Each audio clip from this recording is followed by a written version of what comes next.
सब कुछ झूठा हो सकता है, लेकिन भगवान के सामने बहाए आंसू नहीं। प्रेम का मतलब सिर्फ प्रेम नहीं होता, प्रेम का मतलब सम्मान और विश्वास होता है। वह सम्मान और विश्वास जो प्रेम से परे है। जब आप प्रभु के साथ जुड़ जाओगे तो आपकी परीक्षा आरंभ हो जाएगी। कुछ लोग इसे दुख समझते हैं तो कुछ लोग प्रभु की कृपा। छल, कपट, पाप का फल इसी धरती पर भोगना पड़ता है। याद रखना, समय किसी को क्षमा नहीं करता। सफलता का मतलब यह नहीं कि आपको किसी दूसरे से बेहतर बनना है, बल्कि सफलता का मतलब है जो आप अभी हैं उससे बेहतर बनना। वो कठिन परीक्षा लेता है मगर सहन करने की शक्ति भी देता है। आपकी जिंदगी में कुछ नहीं बदलेगा जब आप खुद को नहीं बदलेंगे। मुंह पर सच बोल देने और गुस्सा कर लेने वाले लोग उन लोगों से करोड़ों गुना बेहतर है जो आपके सामने कुछ और है और पीठ पीछे कुछ और है। किसी का दर्द समझने के लिए इंसान के अंदर का इंसान होना जरूरी है। कौवा कोयल की आवाज को दबा सकता है मगर खुद की आवाज मधुर नहीं बना सकता।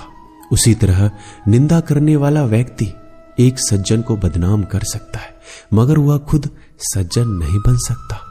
अगर अकेलापन है तो उसे एक वरदान समझो, क्योंकि परमात्मा ने तुम्हें खुद में सुधार लाने का थोड़ा अधिक समय दे दिया है।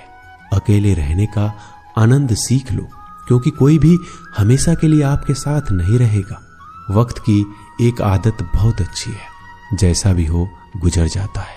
कामयाब इंसान खुश रहे या ना रहे, खुश रहने वाला इंसान कामयाब जरूर हो जाता है। किसी का साथ होना ही सबसे ज्यादा कीमती हो जाए, वह रिश्ता जिंदगी का सबसे बड़ा हासिल होता है। जब सुखी हो तो भगवान को मत भूलना, और जब दुखी हो तो भगवान पर विश्वास रखना। उन्हें छोड़ देना उचित है जो आपके होने का मूल्य नहीं जानते हो। यदि जगत में प्रत्येक कार्य मनुष्य द्वारा संभव होता तो मेरा अस्तित्व ही नहीं होता।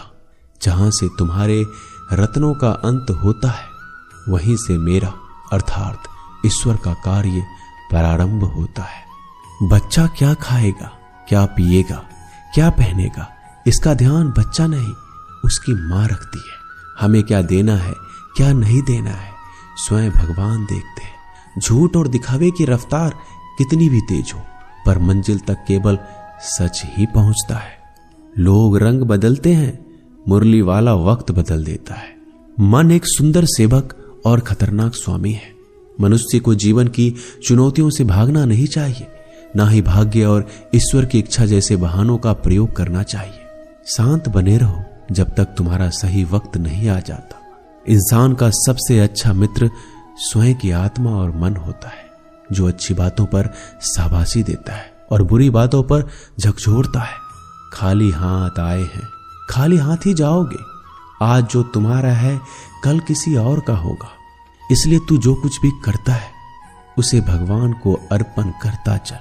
स्वास्थ्य सबसे बड़ा उपहार है, संतोष सबसे बड़ा धन है, वफादारी सबसे बड़ा संबंध है।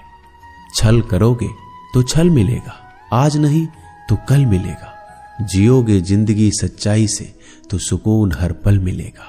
उपवास हमेशा अन्न का ही क्यों, लोभ, लालच, घृणा, चुगली, क्रोध और गंदे विचारों का भी होना चाहिए। मन का संकल्प और शरीर का पराक्रम यदि किसी काम में पूरी तरह लगा दिया जाए तो सफलता अवश्य मिलती है। भाग्य के दरवाजे पर सर पीटने से बेहतर है कर्मों का तूफान पैदा करें, दरवाजे अपने आप खुल जाएंगे। क्रोध की अवस्था में भ्रम जन्म लेता है, ब्रह्म बुद्धि को नष्ट कर देता है। बुद्धि के नष्ट होते ही व्यक्ति का पतन हो जाता है। पानी मर्यादा छोड़े तो विनाश होता है, यदि वाणी मर्यादा छोड़े तो सर्वनाश होता है। किसी को धोखा देना एक कर्ज है जो आपको किसी और के हाथों एक दिन जरूर मिलेगा। कलयुग है, हमेशा तैयारी के साथ ही रहना। मौसम और इंसान कब बदल जाए इसका कोई भरोसा नहीं।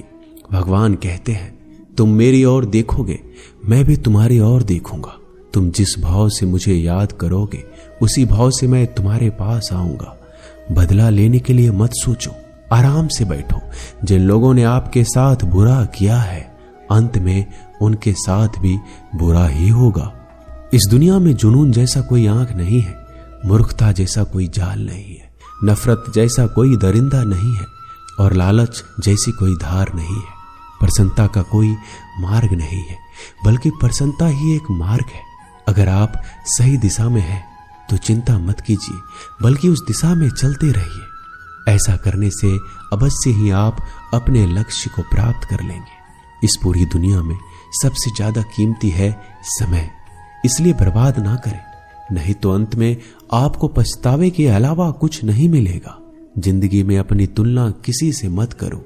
जैसे चांद और सूरज की तुलना नहीं की जा सकती, क्योंकि दोनों ही अपने वक्त पर चमकते हैं। यदि किसी काम को करने में डर लगे तो याद रखना, यह डर संकेत है कि आपका काम वाकई में बहादुरी से भरा है। ख्वाब जिनके ऊंचे और मस्त होते हैं, इम्तिहान भी उनके जबरदस्त होते हैं, हौसले भी उनके कई बार पस्त होते हैं, लेकिन जुनून में वह मदमस्त होते हैं। पहाड़ की ऊंचाई आपको कभी आगे बढ़ने से नहीं रोकती, बल्कि आपके जूते में पड़े कंकर आपको आगे बढ़ने से रोकते हैं। निकाल फेंको उस कंकर को, सिर्फ मरी हुई मछली को पानी का बहाव चलाती है। जिस मछली में जान होती है वो मछली अपना रास्ता खुद बनाती है। अपने हौसले को ये मत बताओ कि तुम्हारी परेशानी कितनी बड़ी है, अपनी परेशानी को बताओ कि तुम्हारे हौसले कितने बड़े हैं। सफल वो नहीं जो अपने दुश्मनों पर विजय प्राप्त करता है, बल्कि सफल तो वो है जो अपनी इच्छाओं पर भी विजय प्राप्त करता है। अगर केवल इसलिए आपने अपने सपनों पर काम करना बंद कर दिया है क्योंकि किसी को लगता है कि आप उसे नहीं कर सकते, तो वो आपका सपना नहीं है, वो बस आपकी एक छोटी सी इच्छा है। जो लोग आपको नजदीक से नहीं जानते, उनकी बातों को दिल पर मत लो, आगे बढ़ो और कुछ करके दिखाओ। जिंदगी में अच्छे लोगों की तलाश मत करो, बल्कि खुद अच्छे बन जाओ। आपसे मिलकर शायद किसी की तलाश पूरी हो जाए। यदि आप उड़ नहीं सकते तो दौड़ो, यदि आप दौड़ नहीं सकते तो चलो, अगर आप चल नहीं सकते तो रेंगते हुए चलो, लेकिन हमेशा आगे बढ़ते रहो। एक बार गुरु ने अपने शिष्य से पूछा, क्या आप जानते हैं हमारे अंदर एक बड़ा युद्ध निरंतर चल रहा है। जब सारे शिष्य चुप रहे तब गुरुजी बोले, वास्तव में सबसे बड़ी लड़ाई हमारे अंदर दो भेड़ियों की है। एक काला भेड़िया जो क्रोध, हिंसा, अहंकार, दुख, गलानी, लालच, चोर, झूठ की भाषा बोलता है। दूसरा सफेद भेड़िया जो आनंद, प्रेम, दया, विचार और सद्भावना की भाषा बोलता है। इसी लड़ाई के शोर में हम पहले से मौजूद मन की शांति भूलकर उसे कहीं और ढूंढने की कोशिश करते हैं। गुरु ने कहा, हमें इस लड़ाई के शोर से कोई नहीं बचा सकता। ये लड़ाई मेरे अंदर ही चलती है और ये आपके अंदर भी है। शिष्यों ने गुरु की बात ध्यान से सुनी और पूछा, गुरुजी, तो इस लड़ाई में जीत किसकी होगी? गुरुजी ने कहा, वही भेड़िया जीतेगा जिसे तुम खाना दोगे। खाना देने का मतलब है हमारे पास शक्ति है ध्यान देने की। हम जिस भेड़ियों की बातों पर ध्यान देंगे वो बड़ा ताकतवर होता जाएगा। इसलिए हमेशा क्रोध से पहले दया चुनना चाहिए, लालच से पहले उदारता, चिंता से पहले शांति और स्थिरता जोड़नी चाहिए और चलन से पहले सद्भावना को चुनना चाहिए। ऐसा करते करते हमारा मन अपने आप आनंदित रहने लगता है। जैसे शरीर को आराम दिया जाए तो वो ठीक होने लगता है, वैसे ही मन की शोर से आराम मिलता है, तब वो खुद ब खुद निर्मल हो जाता है। दोस्तों, इस वीडियो में बस इतना ही। मैं आशा करता हूं कि आपने इस वीडियो से बहुत कुछ सीखा होगा। मिलते हैं अगले वीडियो में। अपना ख्याल रखिएगा। धन्यवाद। जय श्री कृष्ण।